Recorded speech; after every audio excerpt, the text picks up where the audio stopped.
Bienvenidos a a esta modalidad virtual de nuevo. Y bueno, es un honor de nuevo poder estar en contacto con la cardiología y sobre todo con la parte de imagen cardíaca. Y hoy en día, bueno, tenemos a una invitada extranjera para hablar de desafíos en pacientes con válvula aórtica bicúspide en esta charla organizada por la Sociedad Uruguaya de Cardiología en conjunto con el Comité de Imagen de la SUB. La idea es, bueno, que sea interactivo, que puedan participar todos. Así que, bueno, nada, Amparo, te cedo la palabra para que presentes a la invitada. A ver. Bien, la doctora María Celeste Carrero es la directora del Consejo de Ecodoppler Cardíaco y Vascular de la Sociedad Argentina de Cardiología y es coordinadora de ecocardiografía clínica en el Sanatorio de Las Lomas de San Isidro. Le agradecemos mucho que esté aquí en la primera charla de este ciclo. Bueno, nada, y empezamos si querés, Celeste. Bueno, muchas gracias. Buenas noches a todos. Es un honor para nosotros estar presentes. Somos varios miembros del Consejo de la Sociedad Argentina de Cardiología. Estamos presentes, lo que esperamos que sea un ida y vuelta y una interacción entre nosotros, que nos va a enriquecer a todos. Así que bueno, la idea es presentar unos casos de debates en temas actuales en válvula aórtica bicúspide. Vamos a presentar un caso, discutimos y después evaluamos el segundo ajustando en base al tiempo. Por favor, preguntas y eso, todo lo que quieran interactuar, desde ya que esto es abierto a eso. Bueno, confírmenme, por favor, si les están ahí corriendo las diapos. ¿Van pasando? Sí, excelente. Perfecto. Bueno, cualquier cosa me avisan con el audio, porque yo acá me minimicé todo y si no voy a estar hablando sola, si no se escucha o algo. Bueno, vamos a presentar el primer caso, que se trata de un adolescente deportista. Yo trabajo en un centro donde hacemos mucho screening de pacientes jóvenes que hacen actividad deportiva, y este era uno de esos pacientes jóvenes de 17 años que venía por primera vez a un examen cardiológico derivado por su club de básquet, que le pedían a todos los basquetbolistas que se federaban, que competían, que tuvieran una evaluación cardiológica, un apto físico. Él refería que estaba haciendo básquet 3 o 4 veces por semana, sumando el partido que jugaban en competencia los fines de semana, que venía entrenando más intensamente en el último año, y como único antecedente, la mamá que lo acompañaba en la visita refería a un soplo inocente de pequeño, que nunca se había estudiado más y que su pediatra le había dicho que después había desaparecido con el crecimiento. La madre decía que ese soplo también lo tenía el padre, y este paciente de 17 años nunca había tenido un ecocardiograma, algo que a veces es frecuente en nuestro medio. Después hablaremos si a ustedes les pasa frecuentemente. El paciente tenía un examen físico con una presión arterial normal, una frecuencia cardíaca normal, y se ocultaba un pequeño soplo, leve soplo, en foco aórtico 2 en 6. El electrocardiograma no tenía nada significativo. Y bueno, lo primero que uno se puede plantear, casi como una pregunta filosófica para empezar, es si tiene sentido hoy en día convivir con la incertidumbre de la causa de un soplo. Nos pasa muchas veces pacientes en edad pediátrica que se interpreta que un soplo es funcional y después descubrimos en la adultez que no era funcional, sino que había una causa orgánica para ese soplo. Y lo segundo que podemos plantearnos es qué puede tener un deportista que tengamos que diagnosticar con un ecocardiograma y que no podamos diagnosticar con el examen físico y o el electro o la anamnesis del paciente, como en este caso. Y básicamente son 4 los escenarios más frecuentes de patologías potencialmente graves que puede tener un paciente joven deportista, que nosotros podemos llegar a diagnosticar con estos estudios complementarios. Saben que hay experiencias, bueno, italianas, europeas y la experiencia americana, que por ahí no son tan amigos del ecocardiograma, donde se han hecho estudios de screening y con estas 3 herramientas, anamnesis, examen físico, electrocardiograma y eco, se llegan a diagnosticar la mayoría de estas patologías. La verdad es que la mayoría de los pacientes con hipertrófica y displasia ritmogénica suelen tener un electro positivo. Sin embargo, en muchos pacientes con válvula aórtica bicúspide o prolapso de válvula mitral, no suele haber electro con alteraciones, y a veces la única forma de diagnosticarlo es a través de la ocultación del soplo al examen físico, y en los pacientes que por ahí no soplan o no tienen un soplo audible todavía porque es muy incipiente y no tienen todavía disfunción valvular, la única forma de diagnosticar esta patología muchas veces es la realización de un ecocardiograma. Bueno, este paciente, dentro de la evaluación que se hizo y más con este antecedente de soplo, se le realizó un ecocardiograma donde lo que podemos observar, después vamos a discutir un poco más de las imágenes, pero no quiero aburrirlos tanto con esto, pero en un paciente, a ver, ya se me trabó, esperen que voy para atrás, ahí está. En un paciente de 17 años, donde ya vemos un reflujo aórtico, sobre todo excéntrico, dirigido a la valva anterior, que ustedes ven que se extiende durante toda la parte de la diástole que se dirige acá, como podemos ver, hacia la valva anterior. Una de las patologías que tenemos que sospechar es la válvula aórtica bicúspide. Y más allá de visualizar la apertura habitualmente en pelota de rugby, que después veremos en el paciente, hay ciertos estigmas que nos tienen que levantar la sospecha de esta patología, como puede ser el cierre excéntrico de la válvula aórtica, la apertura endomo y el engrosamiento, este jet excéntrico que veíamos en este paciente, a veces la calcificación o fibrosis de una válvula aórtica en un paciente joven, que también nos debe alertar, el prolapso y la dilatación de la aorta, sobre todo en la aorta ascendente o en la raíz. Por lo tanto, siempre tenemos que ir, cuando realizamos el ecocardiograma, a la vista de eje corto de grandes vasos, donde vamos a poder visualizar si efectivamente esta válvula aórtica se trata de una válvula bicúspide o una válvula unicúspide o cuadricúspide en los casos más raros, ¿sí? No tan frecuentes. Y como pueden ver en este paciente tenemos lo que parecen ser 3 valvas, pero una imagen en hora 2, ¿sí? Que se identifica como el RAFE, de fusión entre las valvas coronariana derecha e izquierda. Y si bien en la mayoría de los pacientes el diagnóstico es ecocardiográfico y se visualizan estas 2 valvas con la fusión de una de las valvas y suele ser en pelota de rugby, no en todos los pacientes es tan sencilla ese diagnóstico y esa visualización. Siempre cuando estamos en el laboratorio de eco y cuando estamos con los fellows hablando, siempre les digo que tenemos que ver la válvula no solo en sístole cuando abre, sino también la válvula en diástole cuando está cerrada, porque eso es lo que nos permite identificar cuántos senos de valsalva tiene, porque como vamos a ver ahora en la clasificación, no es lo mismo que la válvula tenga 2 senos o 3 senos. Entonces, en diástole, en este paciente, podemos identificar que tiene 1, 2 y 3 senos de valsalva. Este en relación al septum interauricular es el no coronariano, el coronariano derecho y el coronariano izquierdo, y en sístole lo que vemos es la apertura en pelota de rugby y el RAFE en la hora 2, que es la forma más típica de las válvulas aórticas bicúspides. Pues bien, tenemos entonces en este paciente el diagnóstico de válvula aórtica bicúspide con una insuficiencia aórtica que parece ser leve hasta ahora, y tenemos que englobarla dentro de alguna clasificación, porque siempre nos encanta clasificar a las patologías, y esta es la clasificación propuesta ahora hace poquito por el Consenso Internacional de Bicúspide, donde participaron también profesionales uruguayos, donde tenemos una forma para hablar todos el mismo idioma, ¿sí? Antes se utilizaban diferentes clasificaciones y los trabajos, la verdad que difería mucho según qué clasificación utilizaban, y ahora todos deberíamos utilizar esta, que es sencilla, donde lo que dividimos es si la válvula aórtica es fusionada o no fusionada, ¿sí? Lo que antes llamábamos formas puras, ¿sí? O 2 senos, 2 valvas. Y dentro de las fusionadas, determinar cuáles son las valvas que están fusionadas en base a la localización del septum interauricular, la no coronariana, la derecha y la izquierda. Y esta, que es la forma que tenemos en este paciente, es la más frecuente. Sin embargo, lo que englobamos dentro de esta clasificación, hoy en día estamos viendo que parecería que fueran diferentes enfermedades con diferentes sustratos genéticos, y estamos englobándolo todo en una clasificación y sin embargo todavía no sabemos si es la misma enfermedad o no. Pero es la herramienta que tenemos hasta ahora. Y como siempre que diagnosticamos la bicúspide, en todo paciente que tiene una bicúspide, como es una válvula ortopatía, tenemos que evaluar la aorta completa, ¿sí?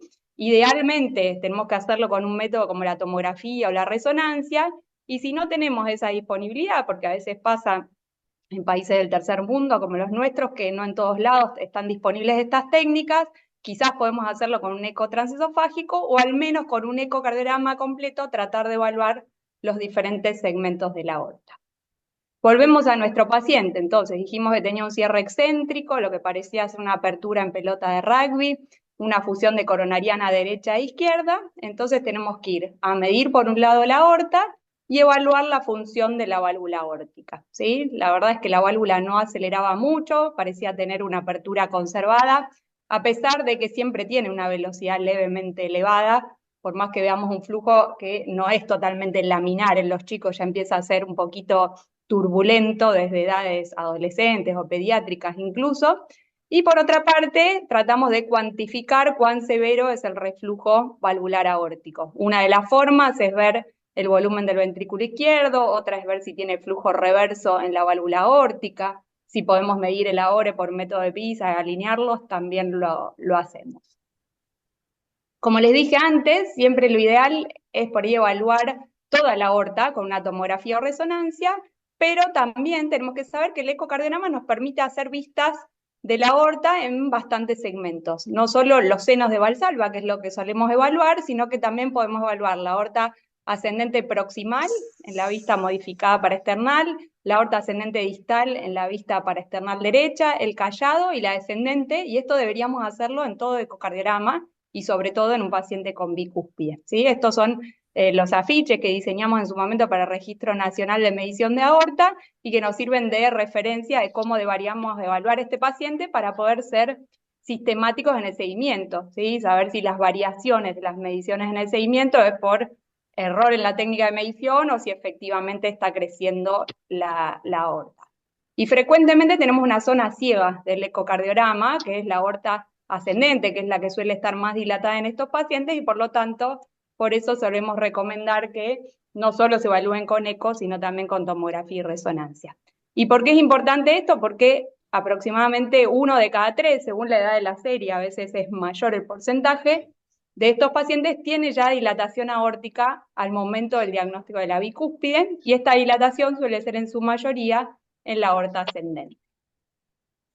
Bien, lo que le pasó a este paciente de diagnosticar la bicúspide, ¿es frecuente que sea a los 17 años? ¿Es algo raro? ¿Es un error en nuestra serie que lo estamos diagnosticando muy tarde? La realidad es que la mayoría de todas las series publicadas, norteamericanas, europeas, las de nuestra región, se suele diagnosticar en la adolescencia o en la adultez tardía. ¿Por qué? Porque muchas veces pasa lo que le pasó a este chico, que el soplo se interpreta que es funcional, no se hace un ecocardiograma, sobre todo hace 15, 20 años no se hacía un ecocardiograma, y el diagnóstico pasa desapercibido, ¿sí? Y otra cosa que les planteo es si es una realidad en nuestro medio, si es que estamos tomografiando o haciendo resonancia a todos los pacientes cuando hacemos el diagnóstico de válvula aórtica bicúspide. Ustedes saben que en los últimos años en todas las series internacionales recomiendan hacer una aproximación basal con una tomografía o resonancia, porque uno encuentra muchas más cosas que solo la dilatación aórtica, encontramos coartaciones, encontramos kinking de la aorta, dilatación en la aorta ascendente, en la descendente, aneurismas de los senos de Valsalva, y deberíamos hacerlo en todo paciente, por lo menos al momento del diagnóstico, y después, si el eco no tiene mediciones concordantes con la tomografía y la resonancia, deberíamos ir siguiéndolo al menos cada 2 o 3 años con tomografía y resonancia. Y ahora discutiremos si esto es una realidad en nuestro medio o no. Bueno, a este paciente la verdad que tenía una cobertura, una prepaga y se le pudo hacer una tomografía basal. A veces nos pasa que no nos aceptan tomografía en un paciente que no tiene aorta dilatada y no tiene disfunción valvular aórtica, la prepaga acá no se lo autoriza. En este paciente pudimos hacerlo. Vimos que en la tomografía basal se confirmaba el diagnóstico de bicúspide y además confirmábamos que las mediciones de la aorta que hicimos en el eco eran concordantes con los diámetros que obtuvimos en la tomografía. ¿Y esto qué nos permite? Nos permite que podamos hacer un seguimiento un poco más tranquilo con ecocardiograma y que cuando veamos que el ecocardiograma aumenta sus diámetros o tiene variaciones importantes, recién ahí recurrir a la tomografía o resonancia. Y algo que hallamos en este chico fue que tenía un nacimiento alto tanto de la coronaria derecha como del tronco de coronaria izquierda, que es el high take-off de las arterias coronarias. Esto hace un tiempo lo publicamos en nuestro grupo, que son comunes las anomalías coronarias en estos pacientes de bicúspide. Es decir, que no solo afecta a la válvula, no solo afecta a la aorta, sino que también afecta las coronarias. La mayoría son variantes coronarias como esta, benignas, que no generan peligro, pero también hay variantes coronarias y anomalías, digamos, más importantes, como el nacimiento anómalo del seno de Valsalva contralateral, que deben ser tenidas en cuenta sobre todo cuando los pacientes se van a operar, ¿sí? Para proteger bien la circulación coronaria. Esto es de la pequeña serie que publicamos hace un tiempito de las distintas anomalías que encontramos a través del abordaje con tomografía y que hay que describirlas también en el informe. Por lo tanto, bueno, lo que decíamos un poco antes, en este paciente deportista, ¿qué hacemos? Porque él venía para un apto físico y se encontró que su soplo se debía a una válvula aórtica bicúspide, que por ahora no tenía dilatación aórtica ni una disfunción significativa, y lo primero que nos va a preguntar tanto él como la mamá es si puede seguir jugando al básquet, que ahora podemos discutirlo. Lo que dicen las guías es que estos pacientes pueden participar en actividades deportivas si la aorta no está dilatada y si no tienen disfunción valvular aórtica significativa. La realidad es que muchas veces me pasa en la consulta que vienen pacientes aún sin disfunción significativa y aorta no dilatado, dilatada de grado leve, que se es muy restrictivo con estos pacientes. A veces les prohíben hacer actividad deportiva y la realidad es que no hay un fundamento todavía bibliográfico para suspenderles, ¿sí?, la actividad, y eso también podemos discutirlo. Pero bueno, quiero hacer un parate acá antes de seguir, porque vamos a seguir con su árbol familiar, a ver de los tópicos que les fui planteando de interrogantes, cómo actúan ustedes en sus centros, cómo actúan en Uruguay, lo mismo los otros miembros del consejo que hay. Así que bueno, corto un poquito esto, así nos vemos cara a cara y hablamos un rato para no hacer un monólogo. Bien, re interesante, súper habitual, ¿no? O sea, esto donde yo, en los lugares que trabajo, en algunos, pasa un montón que se hacen como chequeos y te dicen, tengo un antecedente, un soplo y no tenés ni idea de qué puede ser. Y entonces te quería preguntar, creo que después capaz que lo vas a decir, pero entonces siempre haces una tomografía, como vos pusiste, basal en el hallazgo de una válvula bicúspide y, y después el tema de repetirle los estudios, o sea, nosotros eso también tenemos acceso en general, depende de los lugares, pero no sé si lo repiten o cómo lo siguen. Tenemos una realidad muy heterogénea en nuestro país. Yo trabajo en un centro, la verdad que es privilegiado, que la mayoría de los pacientes tienen una prepaga, en un centro donde podemos hacer tomografía, resonancia o ET si lo necesitamos. En los últimos años, la verdad que estamos en una crisis muy severa del sistema de salud y en muchos casos las prepagas auditan y no autorizan la tomografía o la resonancia en un paciente que no tenga en el eco ni dilatación aórtica ni ninguna disfunción significativa, por ejemplo, estenosis, insuficiencia. Nos pasó con un par de casos. La realidad es que uno trata de adjuntar las recomendaciones que hay internacionales, de que uno debería hacerlo, digamos, de manera basal, para saber si estoy omitiendo el diagnóstico de un aneurisma más allá de las zonas que yo veo con el eco, pero la realidad es que me encantaría decirte que en todos lo hacemos, pero no, ¿sí? Incluso en nuestro centro estamos como re dedicados a esto, hay muchos pacientes que no hemos logrado todavía la cobertura. Sí, tenemos más de la mitad con tomografía o resonancia, pero a veces es difícil, ¿sí? Incluso en el medio privado, lograrlo. Por lo menos lo que intentamos es tratar de hacer un eco completo, ¿sí? Dirigido a tratar de evaluar la aorta en todos los segmentos que podamos, haciendo supraesternal, paraesternal derecho, ¿sí? Subsifoideo, que a veces vemos la aorta descendente en el dos cámaras, ¿sí? Pero la realidad es que no. Te mentiría si te dijera que todos los pacientes tienen tomografía o resonancia porque cada vez está más difícil. Me interesaría si hay colegas de otros centros de Argentina que cuenten por ahí su experiencia, porque la verdad es que en cada zona es muy distinto y muy dispar. Hay hospitales públicos que tienen tomógrafo y resonador y por ahí lo pueden hacer más fácilmente, y hay otras zonas donde el tomógrafo más cercano está a 100 kilómetros, ¿sí? Y la verdad es que es muy difícil conseguirlo. Sí, tal cual. Nos pasa lo mismo, creo, como mucha heterogeneidad. En los lugares públicos, sobre todo la tomografía es más difícil de acceder, pero bueno, depende un poco. ¿Y la repiten después? Si, en el caso de que haya accesibilidad a hacerla, o sea, ¿la repiten solamente ante hallazgos nuevos del eco o cómo se manejan? Habitualmente la hacemos basal y comparamos como en este paciente, si los diámetros son comparables entre el eco y la tomografía o la resonancia, ¿sí? Para no irradiarlo, cuando son tan chicos, la realidad es que los vamos siguiendo habitualmente con ecocardiografía y la repetimos ante aumento de los diámetros, ante algún cambio, digamos, importante. Pero no es que la repetimos sí o sí cada 2, 3 años, porque después tenés que tener en cuenta la radiación acumulada en este paciente, pero sí como basal. Y bueno, distinto es el grado de un paciente ya con aneurisma aórtico, eso es otra historia, ¿no? Pero este caso que es frecuente y de la cotidianeidad, me parecía interesante plantear como, bueno, ¿qué deberíamos hacer en base a la bibliografía actual y en base por ahí a las herramientas que tenemos? Está ahí el doctor Bañati conectado, que recién lo veo. Él es un experto también en el tema, es ex director del Consejo, está en el Hospital Italiano y tiene también una serie muy grande publicada del tema. ¿Querés contar, Rodri, tu experiencia? Sí, con respecto, gracias, Ele, ¿eh? Con respecto a esto de, ¿me escuchan bien? Sí, perfecto. Con respecto a esto de hacer la tomografía basal, probablemente sea lo ideal. La realidad es que muchas veces no lo logramos, tal cual como vos decías. Yo trabajo en un hospital privado que tiene una prepaga propia y hoy saben que tenemos una cosa que llaman los copagos, que también hace difícil aún que los pacientes adhieran a esto. Con lo cual, la verdad que uno tiene que elegir los pacientes. La realidad es que si uno logra hacer un eco dirigido a conciencia y puede ver bien la aorta descendente para descartar la coartación, digamos, ¿no? Eso lo complementa con escuchar al paciente, con tomar la presión, digamos, ¿no? Y tiene ciertos recaudos en el tipo de bicúspide, uno podría manejarse sin una tomografía, digamos, ¿no? El tema es elegir juiciosamente a quién sí hacer una tomografía. No le dejarías una tomografía en que tiene la aorta dilatada más allá de 4,5. No le dejaría hacer una tomografía a los que tienen el fenotipo con la derecha, no con la ariana, porque son los que tienen más asimetría en la raíz. Y lo mismo con las válvulas que son dos senos, digamos, que son las más asimétricas y las que más uno subestima con el eco.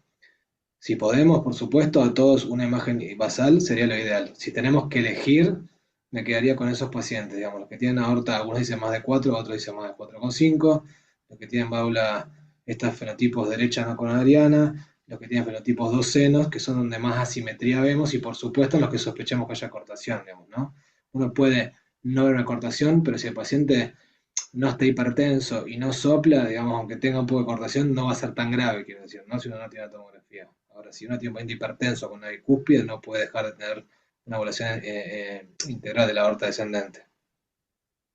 ¿Y se conoce de alguna forma cuál es la incidencia de ortopatía en pacientes con diagnóstico que es un hallazgo la válvula aórtica bicúspide y que inicialmente no presentan dilatación de ningún tipo o de ningún grado de la aorta?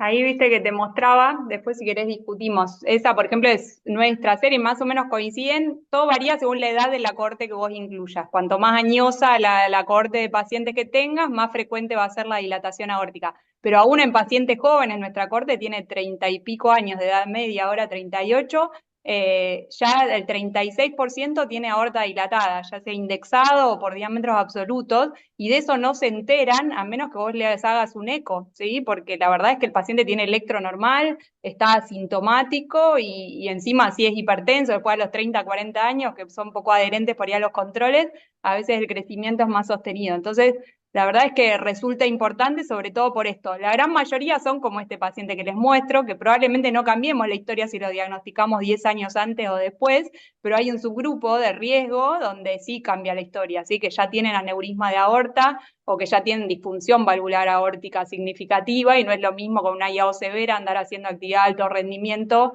que no, como ustedes saben, ¿sí? O lo mismo con un aneurisma aórtico. Con lo cual es importante, sobre todo por ese subgrupo de riesgo que vamos a detectar. Pero sí es frecuente, es muy prevalente la dilatación y todo lo que les mostraba antes. Esta serie que les puse es de toda nuestra corte que hemos ido investigando. Encontrás coartaciones, encontrás dilatación de la descendente y del ascendente, dilatación de toda la aorta. Por suerte, en las cortes actuales donde los seguís y hacés cirugía profiláctica, ya la disección es bastante menos frecuente. Nosotros de los 450 que tenemos ahora, tuvimos una sola disección en un paciente que lo conocimos ya disecado. Pero la realidad es que en todas las series, la de Rodrigo, las de afuera, es cada vez menos frecuente cuando vos los operás, digamos, a tiempo y tomás estas medidas. No es lo mismo que el Marfan, el Lois, otras patologías. Pero eso requiere seguimiento y tomar las medidas a tiempo, ¿sí? No demorarte. Celeste, acá hay una pregunta en el chat.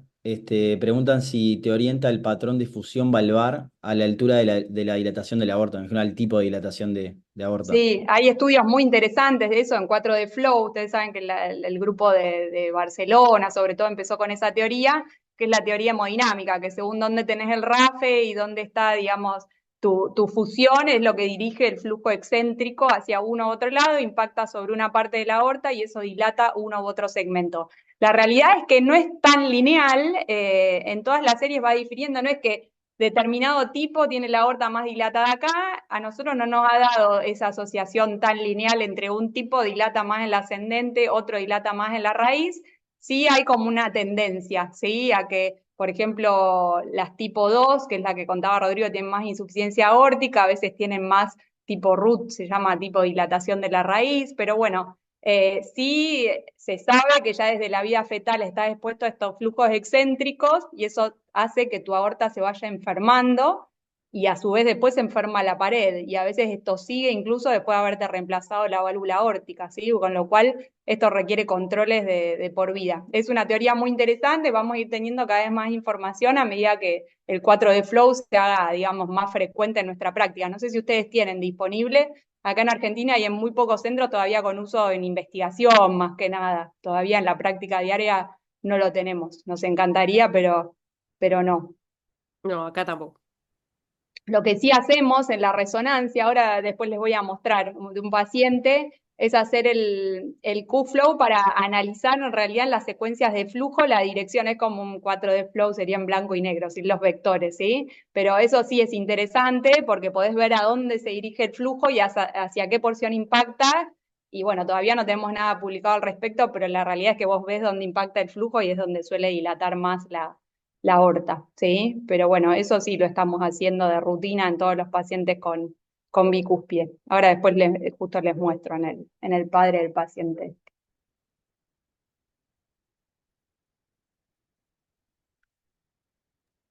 No sé si Bueno, alguien más quiere preguntar algo y si no, si querés seguimos, Celeste. perfecto. Sí, pues ahora se van a generar otros interrogantes más.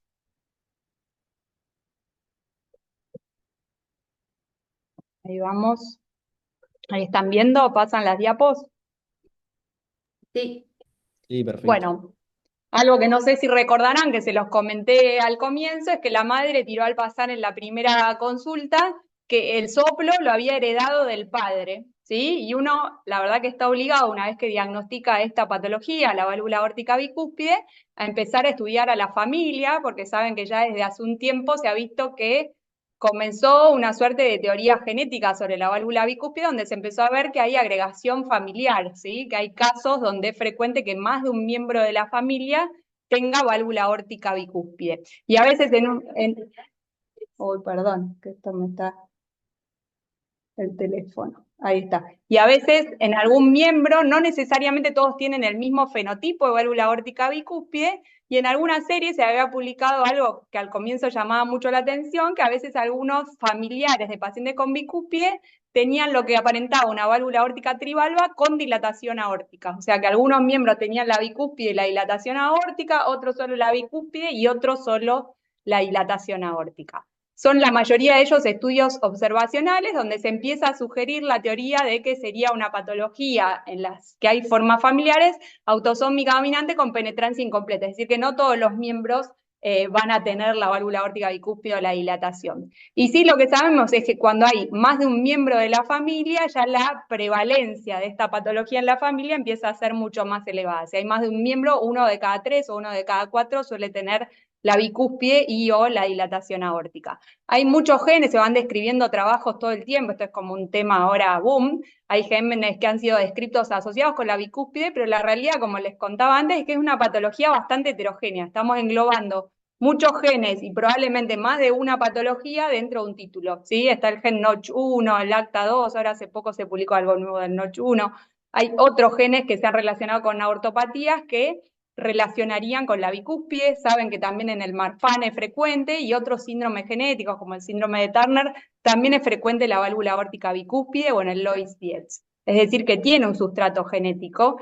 Hay varios genes identificados, pero todavía la verdad es que como no hay paneles dedicados a esto y todavía el rédito diagnóstico que tiene el test genético no es tan alto en estos casos, porque nos falta conocer mucho, no se recomienda el screening genético, pero sí se recomienda el screening ecocardiográfico. Y esto es lo que les decía, si la prevalencia general de la bicúspide es de 1 a 2 casos por cada 100 pacientes, cuando tenemos formas familiares pasa a ser de 10 a 25 por cada 100 pacientes, es decir, esta prevalencia pasa a ser mucho más alta. Entonces vamos al caso 2 de esta reunión, que es el papá del adolescente. Cuando me cuenta esto, que el padre tiene un soplo, le digo, bueno, trae al papá, vamos a ver a los hermanos, siempre hacemos screening ecocardiográfico de familiares de primer grado. Esto justamente es un chico joven con un papá joven, así que viene el padre por screening familiar. El paciente, me refiero, bueno, tenía 45 años, un paciente sedentario con algo de sobrepeso, dislipémico, que venía tomando rosuvastatina 10 miligramos ya hace 5 años, normotenso al momento de la consulta, él no se conocía hipertenso, una frecuencia cardíaca normal y también con un soplo en foco aórtico. Tenía varios ecocardiogramas donde referían que la válvula aórtica era trivalva, una insuficiencia aórtica leve y una aorta levemente dilatada en esos ecocardiogramas. Y lo primero que uno dice, trivalva tiene este paciente, y uno ahí dice, bueno, evidentemente este paciente tiene que tener una bicúspide y acá se han equivocado. Y es donde está el primer baño de humildad, es que uno de esos ecos que decía que tenía trivalva estaba firmado por mí, hace unos años que lo había visto, y ahí es donde uno dice, bueno, no sé, será trivalva, será bicúspide, me omití el diagnóstico, y esto pasa frecuentemente, ¿sí? Así que le digo, bueno, hacemos el electrocardiograma, lo reviso, tomo la presión, vamos a hacer el ecocardiograma. Y este es el ecocardiograma del paciente, ¿sí? Como ven, se trata de un paciente que tiene también un reflujo aórtico. Este reflujo aórtico es central, no es excéntrico como el del hijo. Tiene 45 años y la válvula llama la atención que está un poquito engrosada, ¿sí? No es lo normal ver en un paciente joven, solo dislipémico, una válvula aórtica que ya se vea así engrosada, probablemente nos habla de fibrosis, y esto es lo que vemos en el eje corto de grandes vasos. Y me interesaría saber cómo diagnosticarían esta válvula, que me esforcé mucho tratando de obtener las mejores vistas de esta válvula aórtica. Ahí abro para que digan, ¿qué les parece? ¿Les parece que es trivalva? ¿Les parece? ¿Pondrían el sello? Opinen, si esto justamente es para interactuar. Es que lo Yo que la pasa verdad es que parece que tiene una comisura, pero que no llega a ser completa y que hay una cierta fusión, ¿no? Entre lo que sería coronariano izquierdo y derecho. Bien, acá llama la atención algo, la verdad es que no es claro, y si uno no tiene el antecedente del hijo, una cosa es con el antecedente del hijo, ¿no? Que lo acostamos y le tratamos de buscar esto, pero bueno, llama la atención una insuficiencia aórtica en un paciente que no se conoce hipertenso, si bien es central y no es excéntrica, hay un gran porcentaje de pacientes que tienen insuficiencia aórtica central, y llama la atención también esta imagen, ¿sí? Pero bueno, la verdad es que la apertura es triangular, ¿sí? No tenemos esa imagen de apertura en pelota de rugby tan clara, la válvula no está tan calcificada, no tenemos otros estigmas, y sí llama la atención esto, ¿sí? Que la aorta ascendente tenía 4.1 centímetros, que para el tamaño del paciente le da dilatada, 2.3, los senos de Valsalva 3.7, que para la altura del paciente medía 1.74, también nos da levemente dilatada. Nosotros habitualmente para definir la dilatación utilizamos los resultados de nuestro registro y en pacientes con sobrepeso indexamos sobre todo por altura, no por superficie corporal, y como ven, tanto en senos como en aorta ascendente encallado nos daba que tenía una leve dilatación. Después tratando de cuantificar, bueno, su insuficiencia aórtica, lo que vemos que tenía un jet donde podíamos trazar el AORE, medir el AORE por método de PISA, que es algo no tan frecuente cuando los jets son excéntricos, pero que sí deberíamos hacerlo en todos los jets centrales, y todo nos daba para una insuficiencia aórtica moderada central, ¿sí? Todos los valores que calculamos. Siempre para cuantificar esto tenemos en cuenta, por un lado, el tamaño del ventrículo izquierdo y dentro de la evaluación multiparamétrica, sobre todo el ancho de vena contracta, el flujo diastólico reverso en la aorta descendente y la relación del jet al radio del tracto de salida, la relación del jet al tracto de salida, y además si podemos cuantificar el AORE por método de PISA, si es central, es ideal también hacerlo de manera cuantitativa. En este paciente todos daba para una insuficiencia aórtica moderada con una dilatación aórtica, y la verdad que lo que uno sospecharía es que podría tratarse de un RAFE parcial, pero que muchas veces puede pasar desapercibido, la verdad, en un ecocardiograma, si no tenemos el antecedente del hijo con la bicúspide u otro antecedente familiar, y podemos interpretar que se trata de una válvula aórtica. Lo que es raro es que en un paciente joven haya una IAO moderada con una dilatación aórtica sin una causa clara, sin que sea hipertenso, ¿sí? Estamos obligados a pedirle una presurometría, también evaluar otras causas, ¿sí? En este paciente, de vuelta les digo, porque estamos a veces en un medio privilegiado y podemos hacerlo, hicimos una tomografía con un protocolo retrospectivo para tratar de identificar el RAFE parcial, y la verdad es que acá se ve haciendo cortes muy finitos en la reconstrucción. A ver, voy a tratar de detenerlo. lo que sospechábamos en el eco. Acá lo vemos bien, acá vemos un seno, otro seno, y ahí se logra ver con la tomografía como podemos ir haciendo cortes en diferentes planos, separados menos de 5 milímetros, 6 milímetros uno de otro, son los cortes que hicimos en esta, podemos ver que tiene un RAFE parcial, que a veces en el eco no es tan claro. Y esto el grupo de Barcelona, que les mencionaba después, del doctor Evangelista y Palomares, ellos determinaron que en muchos pacientes el RAFE parcial solo lo podían diagnosticar por tomografía o resonancia y que sin embargo también se asocia en el 4D Flow a estos flujos excéntricos, genera flujos alterados y hoy en día se están investigando series para ver si la evolución de estos pacientes es igual que los pacientes con RAFE completo o no, pero la verdad que no es tan benigno como se pensaba antes. Y muchas veces es muy difícil de detectar por ecocardiograma si no tenemos la sospecha. Y bueno, uno puede decir, ¿es bicúspide, no es bicúspide? ¿Es importante, no es importante? Bueno, en este paciente que ya por ahí teníamos el diagnóstico del hijo, no sé si cambia tanto, lo vamos a ir siguiendo por la válvula y por la aorta dilatada, pero en otros pacientes donde tenemos que evaluar al resto del árbol genealógico, la verdad es que ya no convivimos con la duda. Tratamos de hacer un abordaje multimágenes y si con un método no lo determinamos, tratamos de determinarlo con el otro. El ecocardiograma nos sirve para evaluar la válvula y la aorta. Si hacemos una tomografía, también le hacemos score de calcio valvular aórtico antes de inyectarle contraste para ver si tiene calcificación y ver el riesgo de estenosis aórtica. Y en la tomografía tratamos de hacer todas las mediciones de la aorta, ver la válvula, ver la fibrosis, confirmar el fenotipo valvular y, como dijimos antes, toda la medición aórtica. Esta es nuestra serie, que es la que estamos terminando ahora, la última publicación de esto, es que nuestros predictores de más riesgo para tanto cirugía como muerte en estos pacientes son la edad, mayor de 50 años, la presencia de prolapso, que se asocia a insuficiencia, el aneurisma aórtico, un score de calcio elevado, que se asocia más a estenosis, y ya tener disfunción valvular aórtica moderada. Esos pacientes con ya más de uno de estos factores de riesgo probablemente tengan un evento, que en la mayoría de estos es cirugía, a 5 a 7 años. ¿Sí? Y como decíamos antes, esta es una patología que es evolutiva. No me puedo quedar con el eco de los 17 años y decirle, bueno, listo, ahora la insuficiencia aórtica es leve, hace básquet y no te controles más. Tengo que ir viendo cómo evoluciona, porque a veces esa insuficiencia aórtica es leve, no progresa, pero a los 40, 50 años progresa la calcificación y este paciente tiene una estenosis aórtica significativa a los 50, 60 años. En otros casos no progresa la calcificación, pero progresa la dilatación aórtica, ¿sí? Este paciente tiene un aneurisma y trágicamente un síndrome aórtico agudo porque no fue tratado a tiempo. Entonces es una patología cambiante de la cual tenemos muchos estudios clínicos, pocas respuestas de sustrato genético de esto, pero sí sabemos que tenemos que ir siguiéndolos, que es una patología congénita, que no se cura, que se trata, pero que hay que ir siguiéndolos porque cambia la válvula y la aorta a lo largo del tiempo.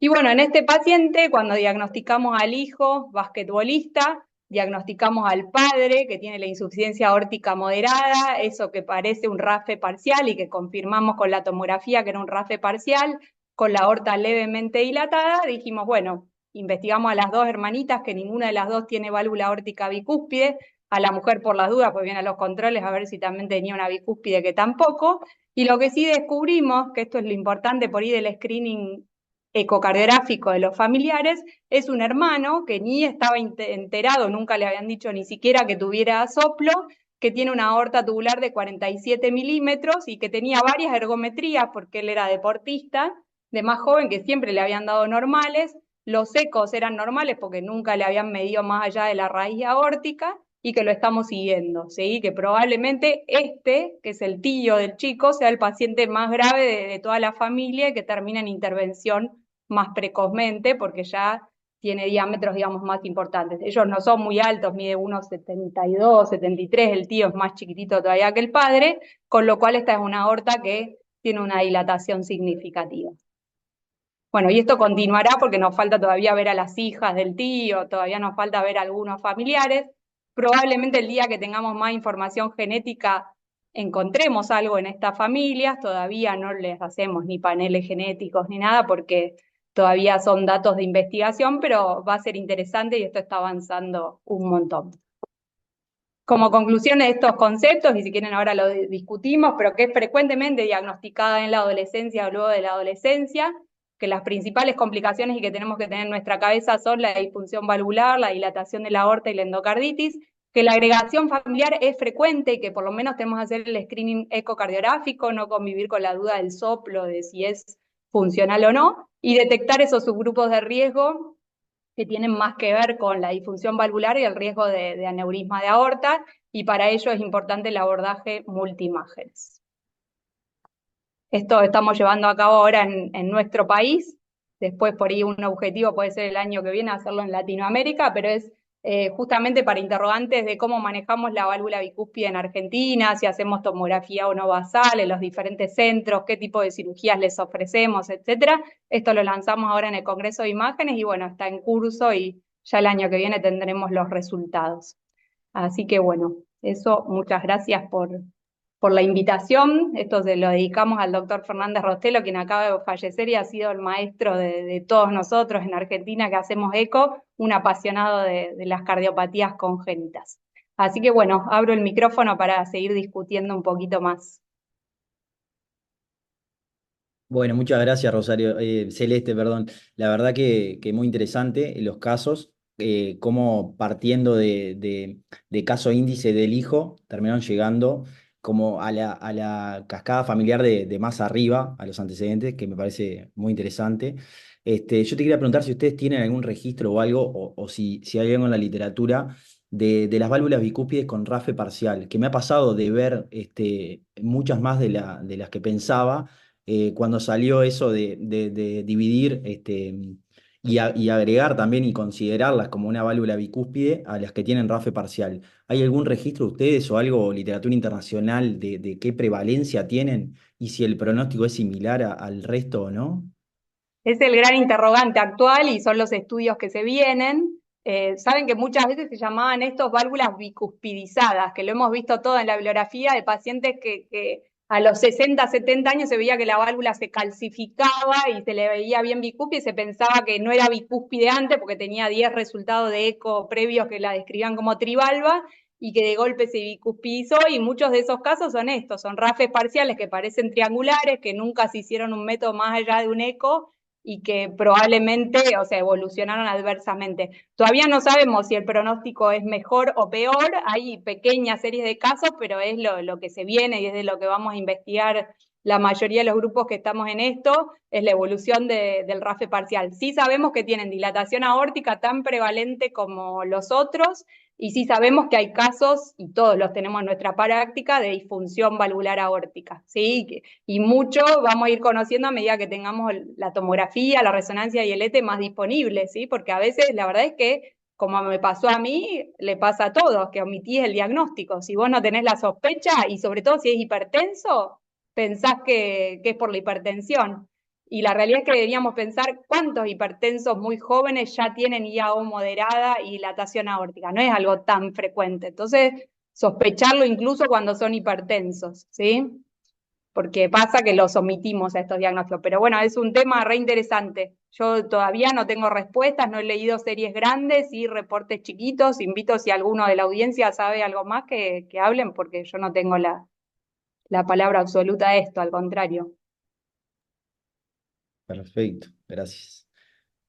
Acá hay una pregunta del chat. Creo que se refieren si con un ET 3D no se ve el caso del RAFE parcial en vez de, no Sí, sé, de hacerle la se ve, se tomografía ve. Yo no directa. hablo de ese tema porque no lo tengo, lamentablemente, pero sí se ve. Con cualquier método tridimensional que vos puedas hacer cortes ortogonales, lo podés ver, sea resonancia, sea tomografía, sea ET, incluso bidimensional, a veces lo podés ver mejor que en el eco transtorácico, y el ET 3D seguro. Sí, sí, hay imágenes muy lindas al respecto. Yo no tengo experiencia con el método, pero sí, sí, sí se puede diagnosticar también con eso. Por eso es importante recurrir a lo que uno tiene disponible, ¿sí? Y también la evolución. A veces me ha pasado con pacientes que por ahí no se pueden hacer la tomografía, que yo describo impresiona hacer un RAFE parcial, la verdad, y lo va siguiendo. La verdad es que si es un RAFE parcial se va engrosando la válvula, por lo general va dilatando la aorta, suelen tener una evolución bastante similar a las bicúspides. Lo seguís como si fuera. Y empezás a estudiar a la familia, que esto que pasa en este grupo no es algo raro. Frecuentemente encontrás algún otro miembro de la familia con la bicúspide o un RAFE parcial. Y acá fíjense que el hijo tenía una bicúspide que es bastante más clara que el padre, ¿sí? O sea, en el hijo ya con 17 años no te genera tanta duda, el jet es excéntrico y el padre, sin embargo, es un RAFE no tan claro. ¿Y ustedes tienen alguna policlínica de cardiopatías familiares donde hacer el seguimiento de estos pacientes? O sea, ¿los siguen desde el ecocardiograma, los refieren a esas policlínicas o les llegan a ustedes a los servicios de ecografía? ¿Cómo se manejan en ese aspecto?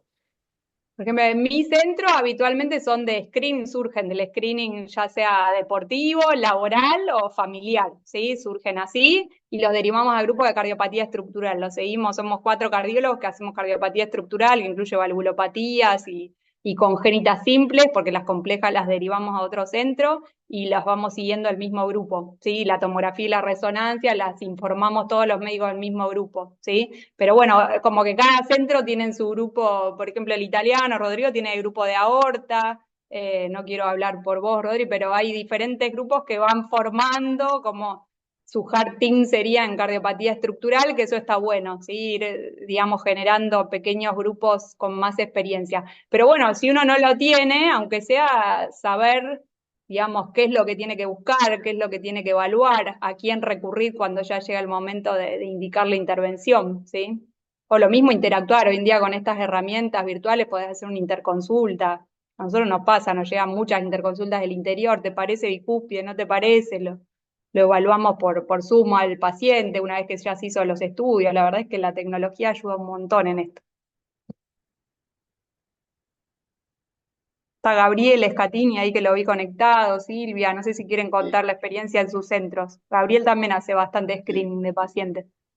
Quería comentar dos cositas. Una, con el respecto del transesofágico 3D, a veces, por supuesto, se ve perfecto si es un RAFE parcial. Incluso me ha pasado en pacientes jóvenes con muy buena ventana hacer diagnóstico de RAFE parcial desde transtorácico con el tridimensional. Uno adquiere un buen volumen y a veces se encuentra con ese hallazgo. Y particularmente cuando uno va a buscar esto, porque si es una aorta normal, la válvula no disfunciona, muchas veces nos genera duda esta imagen que mostró Celeste, es algo bastante común, que nos llegue un diagnóstico incierto como segunda opinión, o simplemente la vemos nosotros y no nos queda claro. Yo siempre me apoyo en la presencia o no de algún grado de ortopatía, que por supuesto trato de recorrerla en toda su extensión posible, sabiendo que a veces no podemos, y en la disfunción, porque una válvula con cero disfunción, sin ortopatía, en una persona joven, me puede dejar una duda, pero si no tiene ninguna de esas otras dos condiciones, por ahí le digo que vengan 3 años. Sabemos que si la válvula se enferma con algún grado de disfunción, se va a ir engrosando las valvas y por ahí no la vemos hoy y en 2 años, en 3 años ya se define mejor.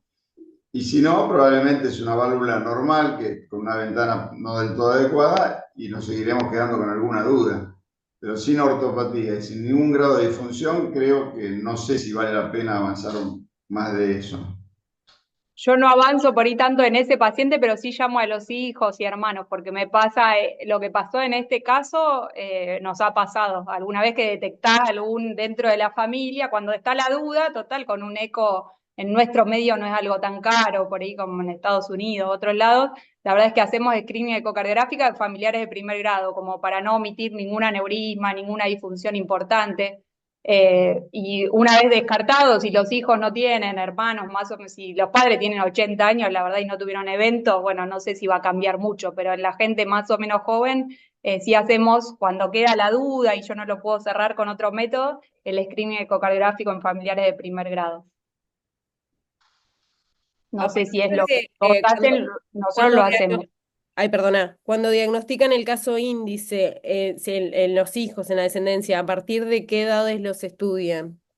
Nosotros trabajamos con cardiología infantil, ya hablamos con el pediatra, el cardiólogo infantil, y cuando lo evalúan le hacen el eco. O sea, el eco de screening lo hacemos, y si ya queda claro que es trivalva, listo, te quedas tranquilo. Los niños suelen tener muy buena ventana, la verdad es que no les generan muchas dudas a veces a los pediatras, pero por lo menos un eco. Si es muy bebé, por ahí no, porque es más complejo, pero la verdad es que si son niños ya se les hace el ecocardiograma. Estamos como, digamos, generando esa interacción todo el tiempo con los cardiólogos infantiles, lo mismo después para la transición, cuando llegan a la adolescencia lo seguimos nosotros, pero sí, tenemos muchos hermanitos que van en seguimiento mucho tiempo, porque la mayoría son todavía formas leves.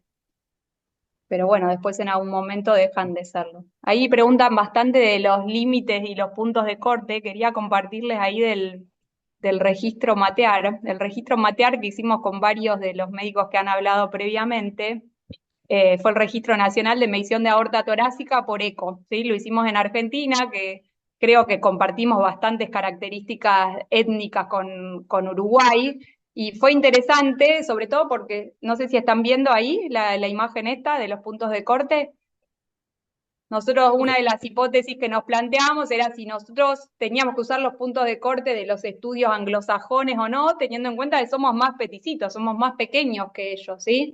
Y por otro lado, ¿qué hacer en los pacientes con sobrepeso? O si las mujeres teníamos que tener el mismo punto de corte que los hombres, porque habitualmente se tomaba 4 centímetros como punto de corte para todos, y sabemos que muchas mujeres en América Latina, en Sudamérica, miden 1,50 m y quizás 4 centímetros es un grado de dilatación mucho mayor que el que tenemos en cuenta para los hombres. Bueno, en base a este registro que hicimos en 1.000 pacientes sanos, que participó todo el Consejo de Ecocardiografía de la SAC, hicimos nuestros puntos de corte, y la realidad es que indexamos habitualmente por altura, porque el sobrepeso es muy prevalente en nuestro medio, casi el 60% tienen sobrepeso, y estos son nuestros puntos de corte, como para tener en la cabeza es 2,1, entre 2 y 2,1, ¿sí? Pero bueno, en nuestro laboratorio, por ejemplo, lo tenemos impreso en la pared y vamos mirando, y tenemos en cuenta estos valores para determinar dilatación aórtica en nuestro medio. Esto es en pacientes adultos mayores de 18 años. Ustedes saben que en pediátricos está el Z-score en la página de marfam.org, pero también es en poblaciones norteamericanas. No lo hemos hecho en nuestro medio en poblaciones pediátricas, por un tema de autorización del estudio, etcétera. Es más sencillo hacerlo en adultos, sería interesante hacerlo en pediátricos. Pero estos son los valores a partir de 18 años en poblaciones sanas, ¿sí? Y estos son los puntos de corte que utilizamos en estos pacientes. El seno de Valsalva es 2,1 para hombres y 2,1 para mujeres, y ascendente 2 centímetros por metro de altura, ¿sí? Pero bueno, eso quería mencionarles, que esos son los puntos de corte que usamos. Es fácil, es sencillo, una vez que te haces el Excel en el ECO te lo calcula automáticamente, y por ahí es más fácil de usar que el Z-score, y es a lo que se está tendiendo hoy en día, indexar por altura, teniendo en cuenta que hay mucho sobrepeso y obesidad. También preguntaron en el chat respecto a los puntos de corte del score de calcio, si toman en cuenta lo mismo que para las tricúspides, o sea, para Un la válvula. trabajo muy interesante de los canadienses, de la doctora Pawá, de Marie Clavel, que es el laboratorio Marie Clavel, que publicaron hace 2 o 3 años el punto de corte de score de calcio en bicúspide particularmente, analizando a ver si era un punto de corte diferente o no. La realidad es que los valores les dan casi iguales que para trivalva, como para tenerlo en la cabeza, 1.200 y 2.000 según el sexo, y eso predice prácticamente igual que en trivalva el riesgo de estenosis aórtica significativa. No sé si ustedes tienen la posibilidad, nosotros tratamos de hacer, por lo menos hasta ahora lo podemos hacer en nuestro centro, aun cuando no pidan el score de calcio, en la tomografía le hacemos antes de tirar el contraste el score de calcio, como para calcularlo, y es de buena práctica tenerlo, ¿sí? Porque muchos de estos pacientes ya tienen grado de calcificación, y esos hay que seguirlos más de cerca, porque cuando empieza la calcificación progresan a corto plazo. Bien, excelente. Otra te quería preguntar, viste que en el árbol genealógico estaban afectados solo los varones. Sé que es más prevalente la patología en el varón, pero ¿hay algo que se sepa de si, o sea, se hereda más en los hombres una vez que un varón está afectado?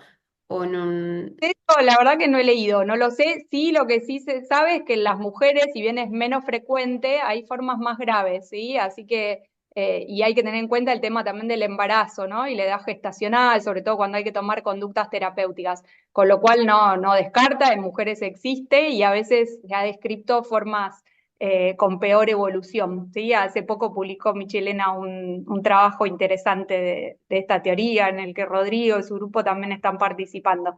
Pero bueno, es interesante evaluar las diferencias de sexo. Sí es más prevalente en hombres, 2-1, más o menos la proporción, 2-3-1, pero también hay en mujeres y no lo descarta. Justo en esta familia se dio así, todavía me falta evaluar las hijas del tío, que no vinieron todavía, pero hay que ver, ¿sí? No. Y los genes, lo que les conté son diferentes trabajos, todavía no hay paneles genéticos, no hay mucha experiencia, pero calculo que en los próximos años veremos avances sobre esto. Buenas noches, ¿puedo hacer un comentario? Sí, por supuesto, la doctora Macul. Hola, buenas noches. Bueno, en primer lugar, felicitarlos tanto a la Sociedad Uruguaya como a la Sociedad de Cardiología y en particular a nuestro consejo, representado por Celeste y Rodrigo, por este hermoso evento del que siempre aprendemos. Simplemente hacer una acotación, si bien Celeste y bueno, junto también con Rodrigo detallaron bien y con Gabriel cómo debemos seguirlos a los pacientes con válvula aórtica bicúspide y tener en cuenta la ortopatía asociada, es de nunca olvidarnos también de descartar coartación de aorta, que suele asociarse a la válvula aórtica bicúspide, que muchas veces por olvidos o por no prestar atención nos olvidamos de hacer la vista supraórtica y muchas veces nos encontramos con sorpresas por su asociación.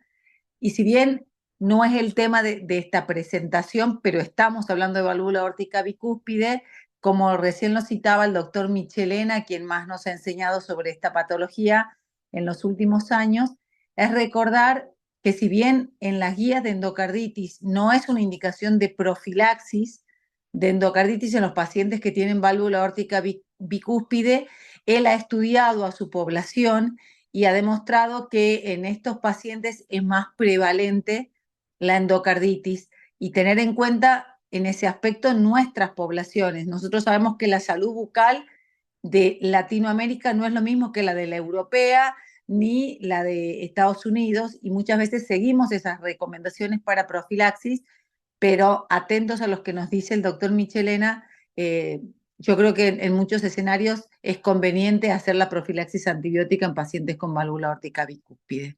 Ese comentario, no sé si qué Interesante. opinas al respecto. Sí, es interesante lo que plantea Silvia. Nos pasan dos cosas. Por un lado, que hay pacientes que ya venían con profilaxis antibiótica, que es muy difícil decirle, bueno, cambiar las guías, los parámetros, etcétera. En eso, la verdad que habitualmente no la sacamos. Y en nuestro grupo somos bastante pro profilaxis antibiótica, sobre todo si tienen algún grado ya de disfunción valvular aórtica, porque hemos tenido casos catastróficos de endocarditis, aunque los infectólogos nos retan bastante, ¿no? Son bastante reticentes al respecto, pero saben que en base a adherencia a las nuevas guías que hubo de profilaxia de endocarditis, aumentó la incidencia de endocarditis, sobre todo en pacientes con congénitas, con lo cual está todo en revisión. No sé en sus grupos qué hacen, nosotros habitualmente les indicamos cuidado con piercing y tatuajes, también son pacientes jóvenes, eso hay que tenerlo en cuenta, el Staphylo aureus como foco de entrada, no solo tener en cuenta la boca, que tengan muy en cuenta si tienen infecciones cutáneas o algo, consultar precozmente, los pacientes en diálisis, etcétera, también tener mucho cuidado con el estáfilo asociado al sistema de salud y mucha higiene bucal, control odontológico y, bueno, la profilaxis en los casos que les comenté.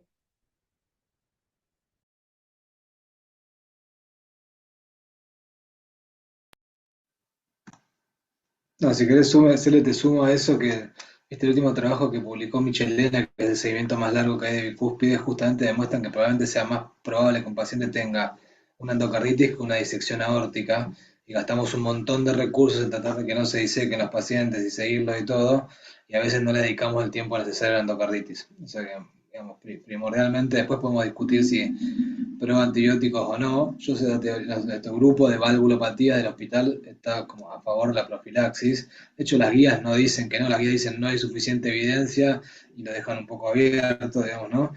Pero a lo que voy es más importante que eso, que es discutible. Lo más importante, lo que no es discutible es que debemos dedicarle un ratito de la consulta a decir, aclararle que tiene que cepillarse frecuentemente, que tiene que usar el dental, que tiene que ir frecuentemente a revisiones y después queremos en qué casos hacer profilaxis endocardititis, si en todos o en algunos o ninguno.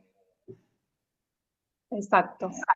Y y una cosa importante es que cuando tienen endocarditis les va mal, Sí, ¿no? sí, cambia totalmente la evolución, o sea, las insuficiencias aórticas tienen más complicaciones locales, la verdad es que siempre yo les explico en las consultas sucesivas, pues lo vas conociendo al paciente, lo vas siguiendo, que la endocarditis es un evento grave, cambia mucho la evolución del paciente.